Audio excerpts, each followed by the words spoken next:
مکاتب شیب ابی طالب 790 میں کفار مکہ نے آپ صلی اللہ علیہ وآلہ وسلم کی بڑھتی ہوئی مقبولیت سے گھبرا کر بنو ہاشم اور بنو کنانہ دونوں کا بائیکاٹ کیا۔ شیب کے معنی گھاٹی کے ہیں۔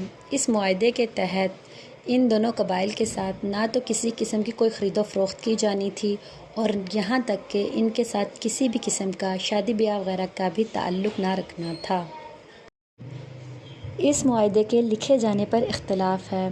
بعض علماء کا کہنا ہے کہ یہ منصور بن عکرمہ نے لکھا اور بعض کا کہنا ہے کہ یہ بغیث بن عامر نے لکھا، لیکن جمہور علماء کا اتفاق ہے کہ یہ منصور بن عکرمہ نے لکھا۔ اس معاہدے کو لکھنے کے بعد خانہ کعبہ کی دیوار پر 7 معلقات کی طرح لٹکا دیا گیا۔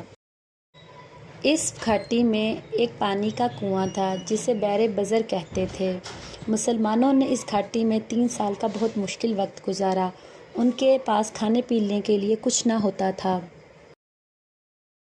ان حالات میں کچھ لوگ مسلمانوں کی سب سے چھپ کر مدد کرتے تھے اور انہیں کھانے پینے کا سامان پہنچاتے۔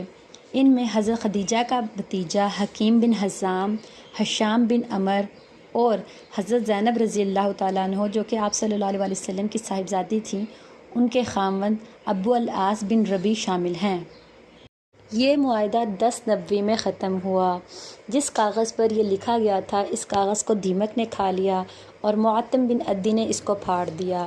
1090 میں اس معاہدے کے ختم ہونے کے چند ماہ بعد حضرت خدیجہ رضی اللہ تعالیٰ عنہا انتقال فرما گئیں اور اس کے چند ماہ بعد حضرت ابو طالب انتقال فرما گئے۔